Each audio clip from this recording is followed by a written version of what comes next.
Shalom pemirsa The Safe Ministry. Shalom. Shalom. Puji Tuhan akan berkat Tuhan di dalam kehidupan kita sehingga kita bisa bersama-sama kembali belajar sekolah sahabat di channel The Safe Ministry, di mana kami kaum para awam senang berdiskusi dan belajar sekolah sahabat. Pada minggu ini kita pelajarannya tidak kalah menarik dari minggu-minggu sebelumnya, yaitu mengenai suami dan istri bersama di salib. Sebelum kita berdiskusi, kita akan berdoa yang dipimpin oleh Pak Tobing. Mari kita berdoa. Bapa di sorga, biarlah kami dikuasai oleh Roh Kudus-Mu Tuhan ketika kami akan belajar bicarakan firman Tuhan, terutama surat Paulus untuk jemaat Efesus, agar kami mengerti apa maksud Tuhan. Dan dengan kuasa-Mu juga Tuhan, kami boleh selaras perilaku kami dengan apa yang kami pelajari Tuhan. Dalam nama Yesus kami berdoa. Amin. Amin. Sebelum kita berdiskusi dari hari ke hari, kita akan mendengarkan pengantar apa yang akan kita pelajari selama seminggu ini oleh Pak Tobing. Silakan Pak. Baik, pemirsa The Safe Ministry, kita akan belajar ya sesuai judul yang sudah dibacakan oleh Saudari Beatrice, suami dan istri bersama di salib. Jadi saya melihat Paulus memang luar biasa bahwa dia sedang memberi pelajaran kepada kita untuk memahami. Jadi ada dua poin pentingnya. Pertama, Paulus sedang memberikan pelajaran penting kepada kita untuk memahami bagaimana hubungan Kristus dengan jemaat itu yang digambarkan melalui suami istri. Ya, jadi kita jangan salah mengerti. Biasanya di perikop ini, terutama di Efesus 5 ayat 22 sampai Efesus 6 ya, Efesus 6 sampai ayat 9, ini kita fokusnya bahwa ini adalah pelajaran mengenai kehidupan berumah tangga antara suami dan istri. Sebenarnya fokus utamanya adalah bahwa Allah sedang memberikan pelajaran melalui Paulus ya, agar kita mengerti bagaimana sebenarnya hubungan Kristus dengan kita sebagai anggota jemaat. Tetapi di saat yang bersamaan, alur pikirnya juga mengikuti kejadian yang terjadi di jemaat Efesus. Kalau di minggu sebelumnya kita sudah belajar mengenai bahayanya perilaku-perilaku etika seksual yang terjadi di masyarakat pada saat itu, tentulah itu mempengaruhi kualitas hubungan suami istri. Oleh karena itu Paulus menasehatkan ya apa yang perlu dilakukan para suami di tengah gencarnya perilaku etika seksual pada saat itu, lalu apa yang perlu dilakukan para istri juga di tengah gencarnya pelanggaran-pelanggaran etika seksual yang terjadi saat itu, supaya kehidupan rumah tangga mereka tetap utuh, tidak terganggu. Jadi ini seperti sekali mendayung dua pulau terlampaui. Ya, jadi kita mengerti konsep hubungan Tuhan dengan jemaat, tapi di saat yang bersamaan kita juga mengerti bagaimana harus hidup antara suami istri di tengah-tengah merosotnya ya moral dari segi etika seksual. Demikian Saudari Beatrice ya, sebagai pengantar ada baiknya kita lihat ya di dalam ayat hafalan Efesus 5 ayat 25 sampai 27, hai suami, kasihilah istrimu sebagaimana Kristus telah mengasihi jemaat. Jadi ini dianalogikan seperti Kristus mengasihi jemaat yang dan telah menyerahkan dirinya baginya untuk menguduskannya. Ya, ada proses pengorbanan di situ ya. Untuk tujuan apa? Untuk menguduskan. Ada kaitan bahwa dalam pernikahan itu harus kudus ya. Sesudah ia menyucikannya dengan memandikannya dengan air dan firman, supaya dengan demikian ia menempatkan jemaat di hadapan dirinya dengan cemerlang, tanpa cacat atau kerut atau yang serupa itu, tetapi supaya jemaat kudus dan tidak bercela. Jadi bagaimana pentingnya jemaat supaya menampilkan perilaku yang kudus di tengah-tengah masyarakat, dianalogikan dengan betapa pentingnya suami dan istri juga menjaga kekudusan ikatan pernikahan. Itulah sebagai pengantar bagi kita, dan nanti kita akan lihat detail seperti apa hubungan Tuhan dengan jemaat dan seperti apa juga seharusnya perilaku yang dibangun antara suami dan istri. Demikian Saudara Beatrice dan pemirsa The Safe Ministry. Baik Pak Tobing. Sebagai topik diskusi pertama kita, yaitu berjudul Nasihat untuk Istri Kristen.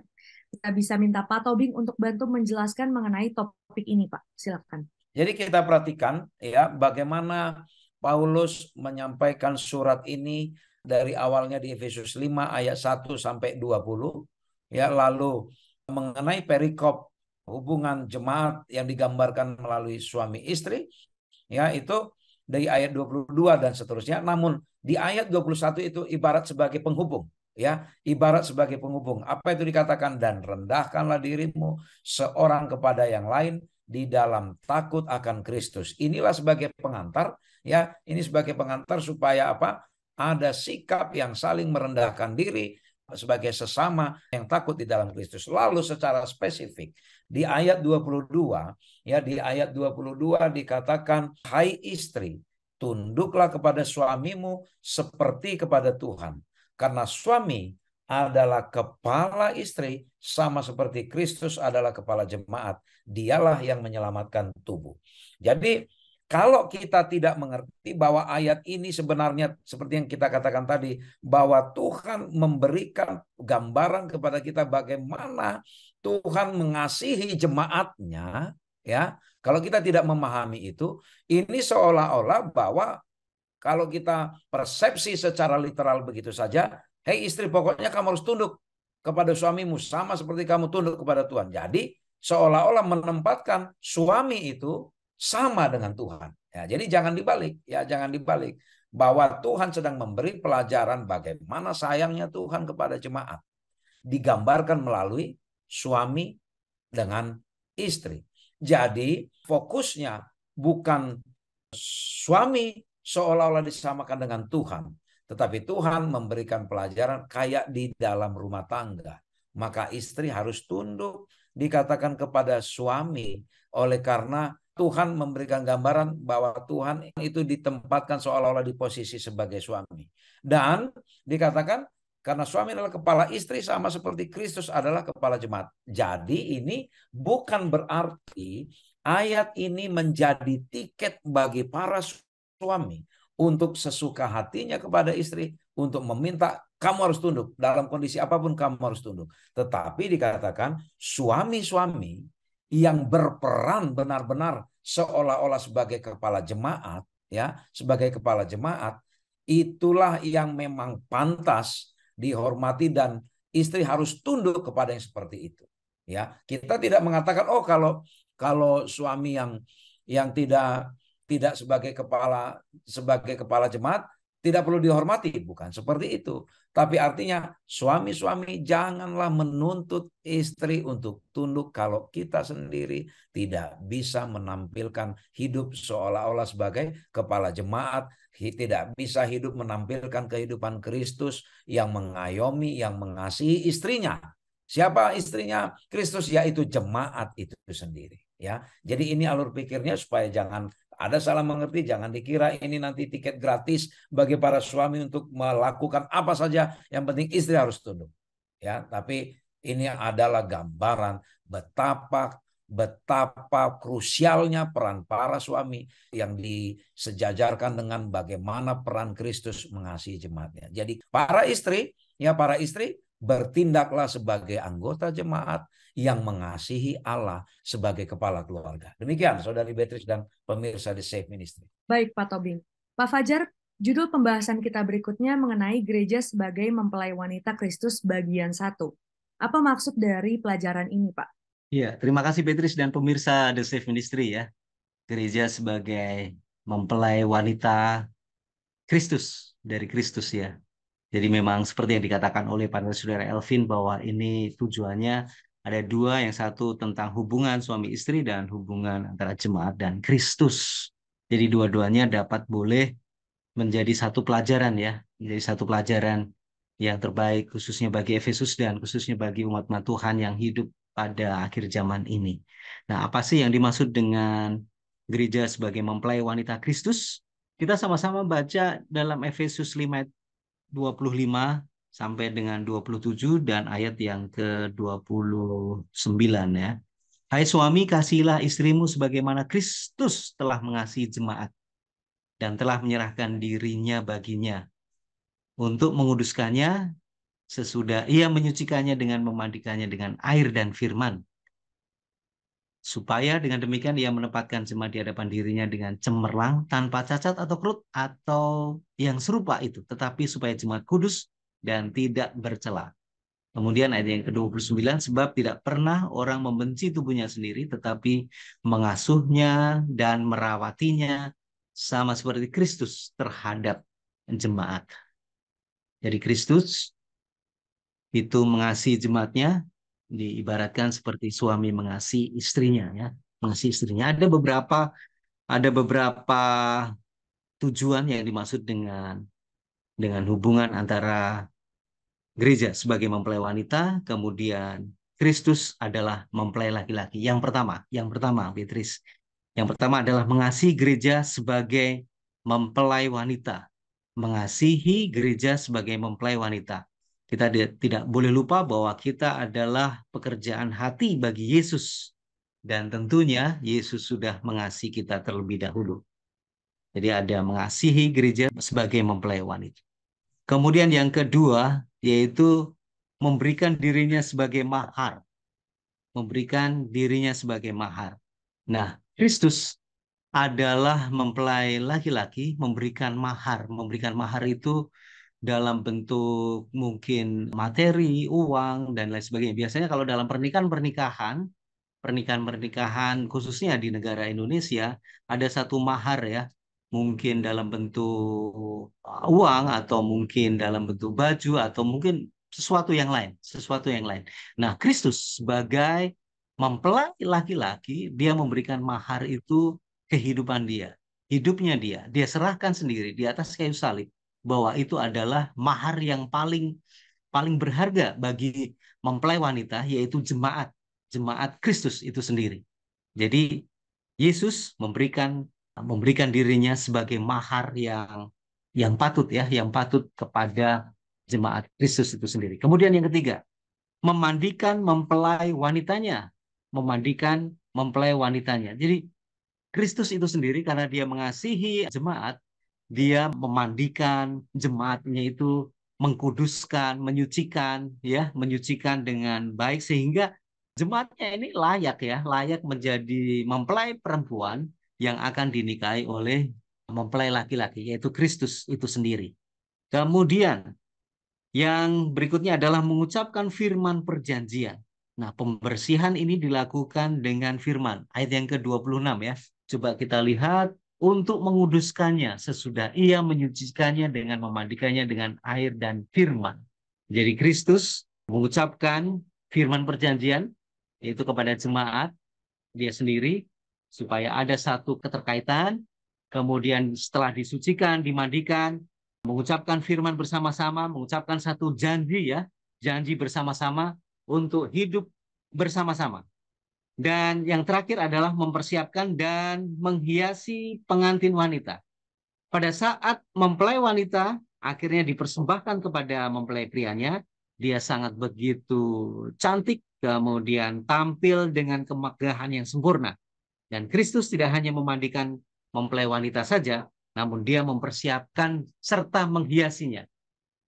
Artinya bahwa Kristus bersama dengan jemaatnya ini tampil sangat begitu menawan, dan Kristus memberikan perhiasan itu dalam arti bahwa dia memberikan satu tabiat kepada jemaatnya, supaya mereka memiliki satu tabiat seperti halnya Kristus. Memiliki kehidupan yang penuh arif dan bijaksana, bukan menjadi orang-orang yang bodoh, tetapi orang-orang yang mau berkenan di hadapan Tuhan. Demikian Beatrice dan pemirsa The Safe Ministry. Baik, terima kasih Pak Fajar. Melanjutkan dari penjelasan Pak Fajar, topik berikutnya yaitu gereja sebagai mempelai wanita Kristus bagian 2. Kali ini kita minta Pak Tobing untuk bantu menguraikan pelajaran ini, Pak. Silakan. Ini masih tambahan poin yang sudah disampaikan panelis Saudara Fajar.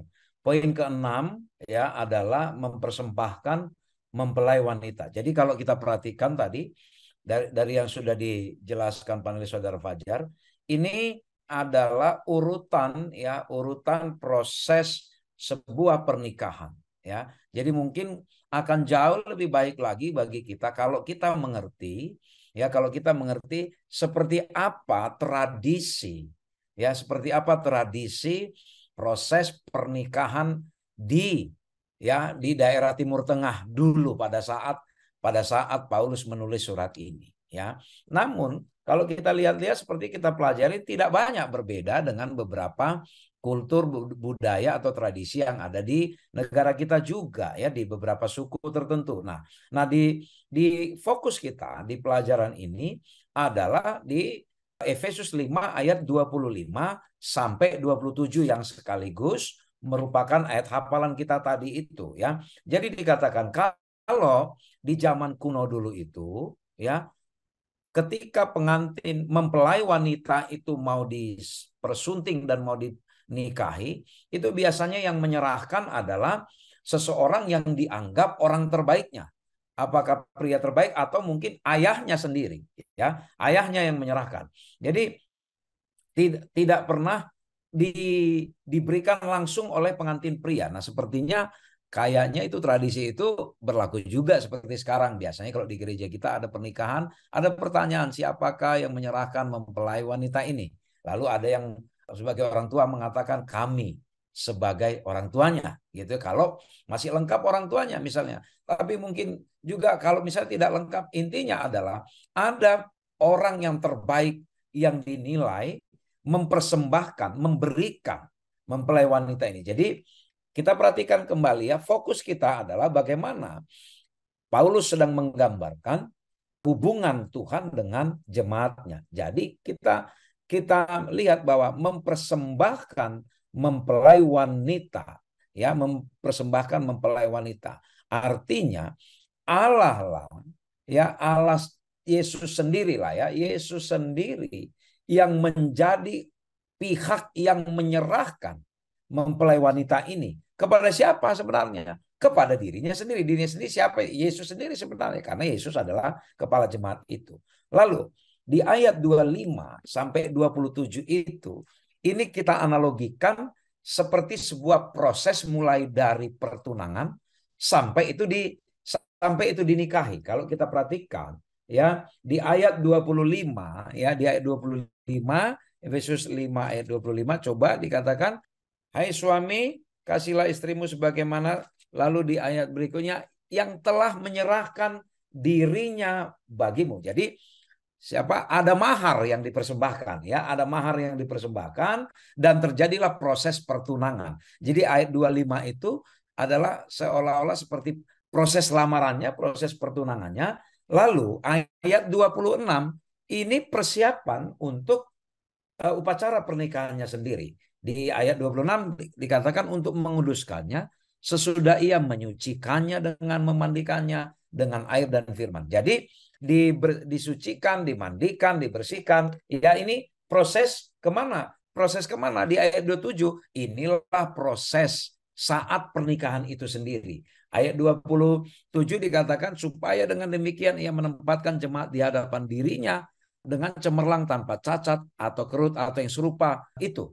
Jadi misalnya ketika di hari pernikahan pasti pemberkatan itu kan pengantin, ya, kedua pengantin itu benar-benar tampil bersih, terutama wanita itu, ya, didandan dengan baik, tidak ada cacat celah, ya, tidak ada cacat celah, tapi harus bagus, kudus dan tidak bercelah, ya, dikatakan seperti itu. Nah, karena apa? Karena pada saat itu sang mempelai wanita menjadi perhatian semuanya.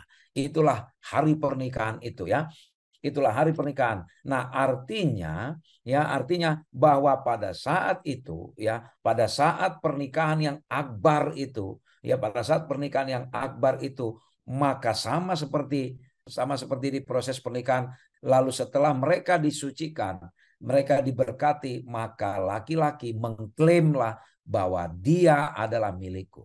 Nah, ini adalah proses bagaimana Tuhan menyerahkan dirinya untuk apa? Untuk supaya jemaat ini dipersiapkan kepada satu pesta pernikahan yang besar. Sebelum kita ke pesta pernikahan yang besar, tadi panelis Saudara Fajar mengatakan bahwa diberi apa? Perilaku, tabiat yang kudus, ya. Jadi bukan hanya tampilan luar saja kelihatan bersih, tetapi tabiat yang kudus supaya apa? Ketika pernikahan akbar itu datang, ketika Yesus datang nanti, ya, Sebelum Yesus datang nanti ada parade. Sama seperti di pesta pernikahan zaman dulu. Menunggu mempelai wanita datang, ada parade. Di rumahnya mempelai pria itu ada parade yang besar. Nanti juga demikian. Pada waktu kedatangan Yesus itu ada parade. Ada rombongan yang besar menyambut apa? Menyambut mempelai wanita itu. Rombongan yang besar itu siapa? Yesus bersama malaikatnya menyambut mempelai wanita. Siapa itu? Umat-umat Tuhan yang sudah dikuduskan tadi, yang dimandikan supaya tampil kudus di hari pernikahan. Demikianlah pemirsa The Safe Ministry, pentingnya jemaat itu di mata Allah sama seperti kudusnya pernikahan yang Tuhan sudah lembagakan. Ini sekaligus pelajaran suami menjaga kekudusan istri dan istri juga menjaga kekudusannya supaya di hari yang akbar itu, ya, di hari yang akbar itu kita bisa menyambut Tuhan datang. Demikian pelajaran bagi kita di dalam hari ini, Saudari Beatrice. Baik, Pak Tobing. Selanjutnya kita akan membahas mengenai kasihilah istrimu seperti dirimu sendiri. Pak Fajar, apakah bisa bantu menguraikan mengenai topik ini, Pak? Beatrice dan pemirsa The Safe Ministry ya. Jadi diskusi kita semakin dalam ya. Semakin dalam khususnya bagi hubungan suami dan istri. Nasihat daripada Rasul Paulus, kasihlah istrimu seperti mengasihi dirimu sendiri. Nah, kenapa nasihat ini muncul ya? Kenapa nasihat ini muncul? Karena kemungkinan besar di jemaat Efesus pada zaman Romawi ya, dan mereka juga dari bangsa Yunani. Jadi ada satu pola bahwa suami pada masa lalu itu diperbolehkan, diperkenankan membenci tubuhnya sendiri, serta melakukan melecehkan ya, serta memukuli istrinya. Ini jadi satu kebiasaan buruk yang dilakukan oleh para suami-suami pada zaman itu, waktu itu. Nah, oleh karena itu Rasul Paulus memberikan satu nasihat. Jadi karena latar belakang perilaku seksual yang menyimpang yang dilakukan oleh mereka pada zaman lalu, ini Paulus memberikan satu nasihat kepada jemaat Efesus supaya berhati-hati, berhati-hati di dalam kehidupan berumah tangga mereka. Karena apa? Paulus menganalogikan bahwa hubungan suami istri ini adalah hubungan antara Kristus dengan jemaatnya. Kalau Kristus dengan jemaatnya itu, Kristus sangat mengasihi jemaatnya, tentunya suami itu juga mengasihi akan istrinya. Mari kita coba baca dalam Efesus pasal 5 ayat yang ke-28 sampai yang ke-30. Supaya kita sama-sama mengerti ya. Demikian juga suami harus mengasihi istrinya sama seperti tubuhnya sendiri. Siapa yang mengasihi istrinya, yaitu mengasihi dirinya sendiri. Jadi nasihat dari Rasul Paulus ini memang betul-betul efektif ya kepada jemaat Efesus, bahwa suami-suami harus mengasihi istrinya, oleh karena barang siapa yang mengasihi istrinya itu mengasihi akan dirinya sendiri. Kemudian ayat yang ke-29. Sebab tidak pernah orang membenci tubuhnya sendiri, tetapi mengasuhnya dan merawatinya. Sama seperti Kristus terhadap jemaatnya. Jadi tidak ada seorang yang membenci tubuhnya sendiri. Pasti kita juga akan memelihara tubuh kita, berolahraga, memelihara dengan baik supaya tidak sakit. Seperti halnya juga Kristus terhadap jemaatnya. Jadi dianalogikan bahwa kalau seseorang, suami ini dia mengasihi akan tubuhnya, berarti seperti itulah Kristus juga mengasihi akan jemaatnya. Kemudian ayat yang ke-30, karena kita adalah anggota tubuhnya. Jadi karena kita semuanya adalah bagian tubuh. Jadi jemaat itu adalah bagian daripada tubuh Kristus itu sendiri. Kita satu ya, kita satu. Nah, kalau kita lihat ada beberapa hal-hal yang bagus ya, nasihat daripada Paulus meminta suami untuk mempunyai respon yang sama seperti halnya Yesus menyerahkan dirinya kepada mempelai perempuan untuk memenuhi segala kebutuhannya. Kemudian tidak ada yang membenci darah daging sendiri. Suami tidak boleh memukuli tubuhnya sendiri, menyakiti tubuhnya sendiri. Sebaliknya, justru merawatnya, kemudian menghargai tubuhnya sendiri. Kemudian teladan Yesus melakukan perawatan diri kepada tubuhnya. Jadi artinya Yesus pun juga akan merawat jemaatnya. Kalau suami yang diibaratkan oleh Rasul Paulus mengasihi, kemudian merawat tubuhnya itu sendiri, itu seperti halnya Kristus memiliki satu kewajiban untuk memelihara jemaatnya. Supaya jemaatnya ini tetap hidup, memiliki perilaku seperti halnya tabiat Kristus, sehingga mereka akan satu di dalam Kristus. Demikian Beatrice dan pemirsa The Safe Ministry. Baik, Pak Fajar. Untuk pelajaran berikutnya, kita akan membahas mengenai model pernikahan satu daging. Kita minta lagi Pak Fajar untuk bisa menguraikan mengenai topik ini, Pak. Silakan. Ya, Beatrice dan pemirsa The Safe Ministry. Rasul Paulus lagi-lagi dia mengambil satu sumber ya sebelum nasihat itu disampaikan oleh jemaat Efesus. Dia mengambil satu sumber yaitu dari penciptaan. Pada waktu perempuan ini diciptakan oleh Tuhan, dia diambil dari tulang rusuk laki-laki, kemudian dibangunkan seorang perempuan, kemudian perempuan ini diserahkan kepada Adam ya. Pada waktu dia seorang diri, dia lihat kok tidak ada seperti sepadan dengan dirinya. Akhirnya Tuhan menciptakan perempuan, kemudian diberikan kepada Adam. Dan ini sangat bagus sekali ya. Jadi Rasul Paulus kembali mengambil dari Kejadian 2 ayat yang ke-24 untuk memberikan nasihatnya kepada jemaat Efesus bahwa seorang laki-laki itu harus meninggalkan ayah dan ibunya dan dia bersatu menjadi satu daging dengan istrinya. Ini luar biasa ya, model pernikahan satu daging ini diambil dari peristiwa penciptaan manusia ya, Adam dan Hawa sebagai perempuan. Nah, mari kita coba akan lihat bahwa ada beberapa nasihat-nasihat yang diberikan Rasul Paulus kepada jemaat di Efesus, yaitu dengan rancangan ilahi, pernikahan dimaksud untuk menjadi satu hubungan satu daging, yaitu dengan kesatuan seksual yang tercermin dalam kesatuan emosional dan secara spiritual atau secara rohani. Dan kesatuan emosional dan spiritual membawa makna pada hubungan seksual itu sendiri. Jadi memang betul-betul mungkin ya, kalau saya lihat Rasul Paulus kenapa mencermati masalah hubungan suami istri, hubungan seksual, kemungkinan besar karena mereka memiliki satu perilaku seksual yang menyimpang ya. Bahkan laki-laki mengeksploitasi perempuan pada waktu itu, yaitu dengan dipertontonkan di tempat umum dan lain sebagainya ya, dan lain sebagainya, sehingga menurut Rasul Paulus bahwa ini adalah sesuatu hal yang salah ya, sesuatu hal yang salah. Artinya mereka tidak boleh seorang perempuan ini menjadi satu objek ya, objek untuk dieksploitasi dan lain sebagainya. Tetapi di hadapan Tuhan, perempuan ini dan suami ini menjadi satu daging itu berarti setara ya, setara satu sama lain. Mereka disatukan dengan kesatuan seksual yang tercermin dalam kesatuan secara emosional, tidak timpang, artinya seimbang ya, seimbang sehingga baik secara emosional maupun secara rohani, sehingga mereka betul-betul bisa betul-betul meningkatkan makna hubungan secara seksual itu sendiri.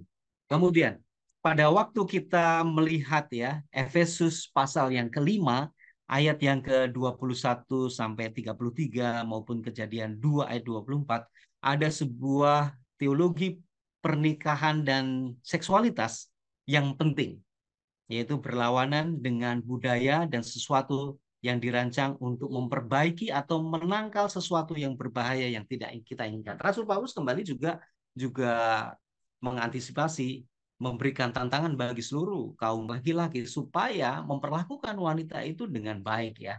Memperlakukan wanita itu dengan baik dan tidak ada sesuatu hal-hal yang menyimpang pada waktu itu. Jadi betul-betul Rasul Paulus melihat ada satu fenomena budaya mereka yang sangat menyimpang dengan secara rohani ya. Oleh karena itu Rasul Paulus meluruskan ini supaya kehidupan jemaat Efesus itu semakin bagus, hubungan suami dan istri semakin bagus, mereka bersatu di dalam rumah tangga yang benar, seperti halnya Kristus. Kristus sebagai mempelai laki-laki dan jemaat sebagai mempelai perempuan, mereka bersatu dalam hubungan yang penuh dengan keharmonisan. Demikian Beatrice dan pemirsa The Safe Ministry. Terima kasih Pak Fajar. Tidak terasa kita sudah sampai di akhir diskusi kita. Pak Tobing akan memberikan kesimpulan akan apa yang telah kita pelajari selama 1 minggu. Pemirsa The Safe Ministry, sama halnya dengan hubungan suami istri yang suci, yang kudus, yang Tuhan sudah lembagakan. Demikianlah hubungan Tuhan dengan jemaat. Itu adalah satu hubungan yang sangat kudus, hubungan horizontal dari suatu oknum yang menyerahkan dirinya, ya, menyerahkan diri untuk mempelainya, ya, menyerahkan diri untuk mempelainya. Ada pengorbanan yang Tuhan sudah lakukan. Ada inisiatif untuk menyelamatkan, untuk mengasihi, untuk melindungi, memberikan kepastian masa depan, dan bahkan memberikan tempat terbaik bagi mempelai wanitanya, yaitu umat-umat Tuhan. Demikianlah perhatian Allah kepada kita, ya, umat-umatnya. Dia mau yang terbaik. Tuhan walaupun dia sebagai kepala keluarga, Tuhan tidak pernah memaksa, ya. Tuhan tidak pernah mendominasi, tetapi demikian juga layaknya suami istri. Hendaklah tidak ada yang saling memaksa, mendominasi, memaksakan kehendak satu sama lain, tetapi biarlah suami maupun istri manis budi, sabar, menahan diri, hormat, menghormati, dan juga menunjukkan sopan santun. Demikianlah kita di dalam menjalin hubungan suami dan istri. Jangan ada yang menyalahgunakan wewenang. Apakah suami menyalahgunakan wewenang oleh karena dikatakan istri harus tunduk? Wanita juga jangan melebihi porsinya hendak menguasai suaminya. Demikianlah perhatian Tuhan kepada kita. Sama seperti Tuhan selalu memberi kebebasan memilih, tetapi Dia selalu melindungi kita, memberikan kepastian, menyediakan suatu tempat terbaik bagi kita. Itulah bentuk kasih Tuhan kepada kita. Mari kita jaga hubungan yang kudus ini. Mari jangan cemari dengan hal-hal yang kotor, dengan perilaku seksual yang menyimpang, dengan perzinahan, dengan perselingkuhan rohani, perzinahan rohani yang merusak kasih Allah yang sudah Dia nyatakan melalui kematian Yesus bagi kita. Marilah kita menyambut parade pengantin pria itu ketika kita nanti melihat parade besar di langit, dan kita sebagai mempelai wanita melihat, menyaksikan langsung, dan kita pun diklaim sebagai pasangannya, sebagai miliknya, dan kita dikumpulkan di kerajaan sorga. Demikianlah pentingnya hubungan Allah dengan jemaatnya. Demikian juga penting dan kudusnya hubungan antara suami dan istri. Biarlah kita menjaga itu, hidup bijaksana, menjaga kekudusan hubungan ini. Kiranya Tuhan memberkati kita. Terima kasih kepada para panelis dan terima kasih para pemirsa The Safe Ministry dimanapun berada. Kita berharap pemirsa The Safe Ministry mendapatkan inspirasi baru atas hubungan suami istri. Kita tutup dalam doa yang akan dipimpin oleh Pak Fajar. Mari kita satu dalam doa.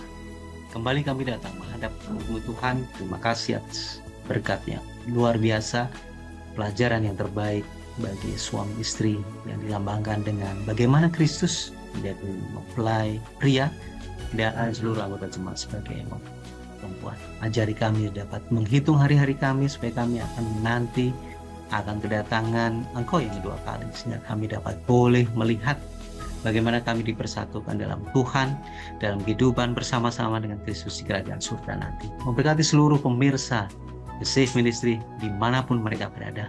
Kiranya kasih karunia Tuhan akan mempersatukan kami, sehingga kami tetap hidup bersama-sama dengan Tuhan, tidak mengkhianati kepada Engkau, tetapi kami tetap setia bersama-sama dengan Engkau.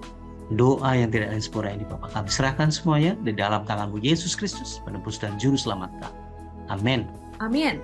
Puji Tuhan akan pelajaran yang sudah kita pelajari bersama-sama dengan The Safe Ministry. Kami rindu untuk bisa berdiskusi lebih lanjut lagi melalui kolom komentar. Jadi pemirsa The Safe Ministry jangan lupa untuk tinggalkan pesan dan juga untuk pencet tombol like dan tombol langganan di channel kami. Sampai bertemu di pelajaran berikutnya. Tuhan memberkati. Shalom. Shalom. Tuhan Shalom. memberkati. Tuhan memberkati.